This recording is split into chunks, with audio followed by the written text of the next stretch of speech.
We've learned from border towns like El Paso and Brownsville. And in many ways, the governors of Texas and Arizona have turned us into a border town.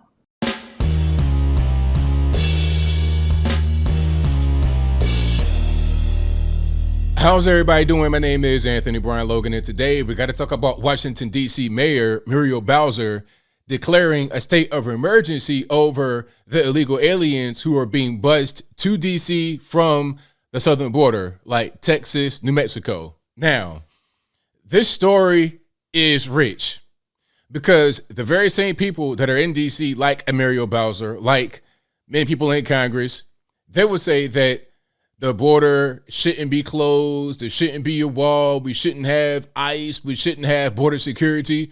We shouldn't have all these things.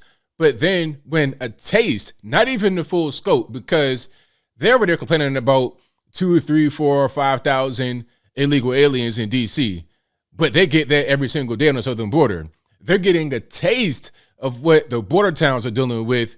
Now they want to call themselves a border town. Now they want to say they're a victim. Now they want to say it's political. Now they want to say it's a state of emergency. We want the National Guard. They're not being given to us. Then they want to point fingers at the administration.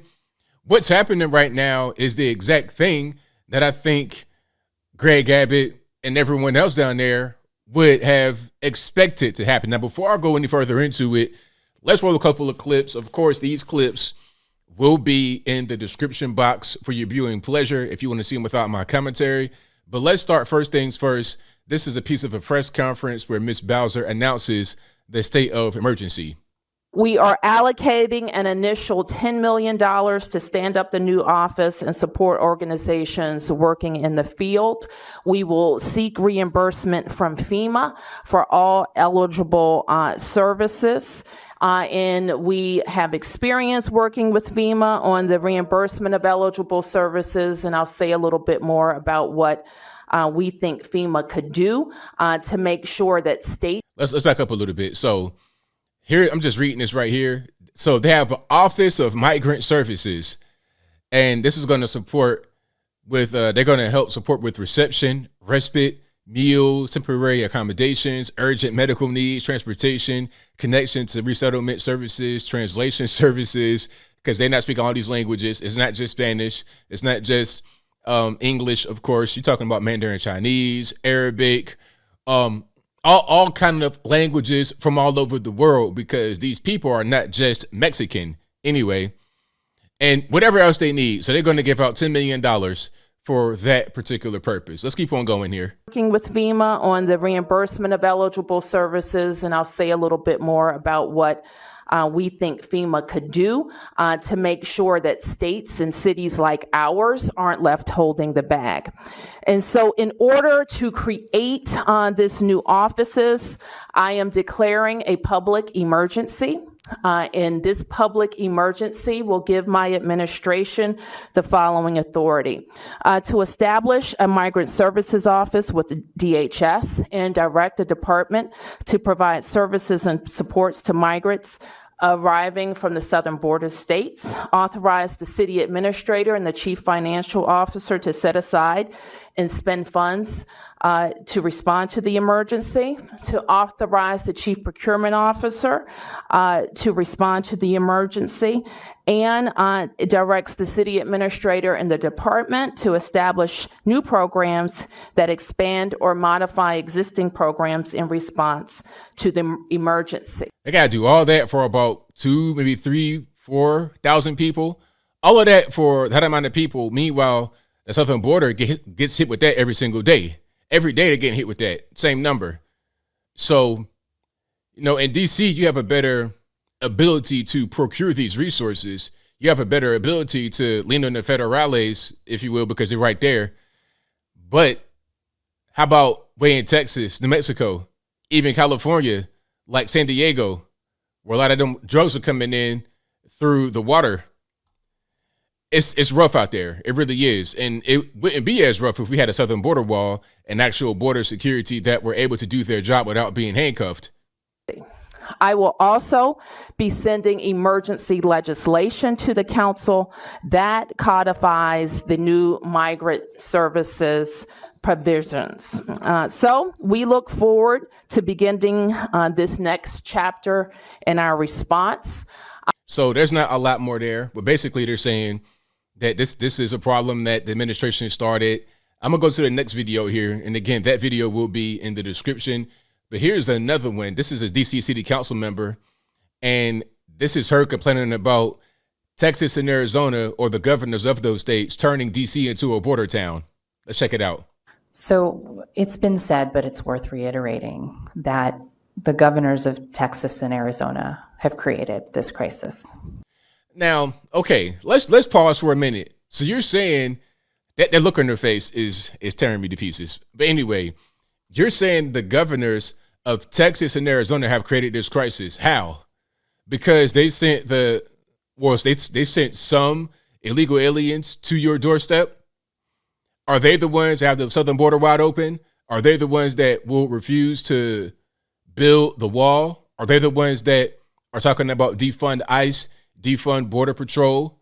Or is that them? Or is it your people, the Biden administration, the Democrats in office? Are they the ones who've created the crisis? I mean, hey, or maybe you think that the problems you're facing right now with about 5,000 illegal aliens shouldn't be placed on your back. It should be up to the border towns to deal with that crisis, not you guys. You guys are too good for that, apparently. Okay, I got it.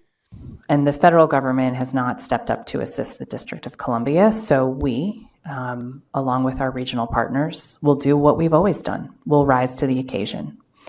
We've learned from border towns like El Paso and Brownsville.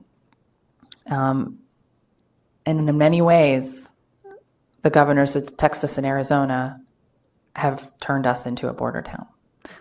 Oh, well, I mean, not quite. You're not quite a border town. You're not quite dealing with that volume with the volume of people that they're dealing with. You're dealing with a small fraction of it. But if you feel that way, now you understand what it's like to be them.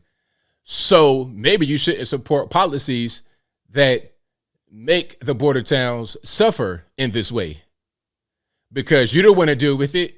So why should they deal with it? Are you better than them?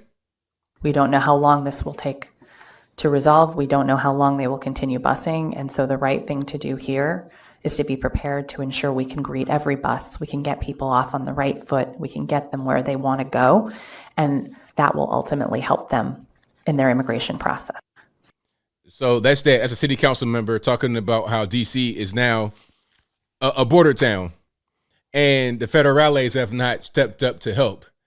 And I think Muriel Bowser even answered a question where somebody asked, hey, you know, does some of this fall on Joe Biden, the administration? Does it fall at their feet as far as this so-called crisis not really being helped, the National Guard not being deployed? And she was like, yeah, that is partly their fault because it didn't deploy the National Guard when we needed them.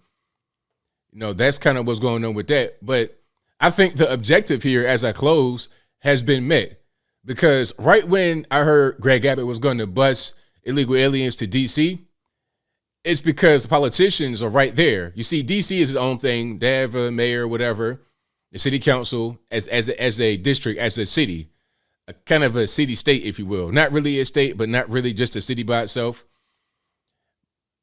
The people in Congress don't run DC, but they're right there. They live in DC. They operate, they work, they play in DC. So when these things go right to their doorstep, right outside of their house in McLean, Virginia, or Silver Spring, Maryland, oh, now it's a problem. Now all of a sudden we got to have press conferences. Now all of a sudden we got to get Joe Biden to step up and do something about it. Now all of a sudden that's an issue. Maybe they might just want to stop the buses, but no. Why stop the buses? You guys say that illegal immigration is our strength. Illegal immigrants are our strength. So stand on that. Don't fold now because you got a few people that coming over here, smoking drugs, selling drugs, human trafficking, engaging in crazy violence. They have no money, no food, no nothing. They need food, clothing, shelter from you guys. Don't wilt like a flower right now. Step up to the occasion. How about that? Just like you said, but don't cry about what's happening to you, because what's going on right now in DC is the fault of people that typically live in DC. You're far left liberals. This is your problem. Now you got to fix it. You made the bed, lay in it. But I think I'll leave that right there for now. And what say you? How do you feel about Muriel Bowser announcing a state of emergency in Washington, D.C. because of the illegal alien situation? Whatever your thoughts on that are, please let me know in the comments below. You guys know where I'm at. I don't feel any kind of way sorry for Ms. Bowser. I don't feel sorry for the city council member that spoke. I don't feel sorry for them. Not at all, because this is their fault. They're the ones that they're the exact same people that would say Trump's insurrectionist and the border wall's racist. All right, well, if the border wall's racist, if Trump's an insurrectionist, if illegal immigration is our strength, then you got it. You got what you wanted. Don't cry now. You should be thankful. But whatever your thoughts are, please let me know in the comments below.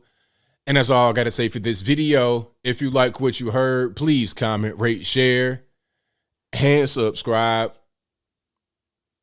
Peace.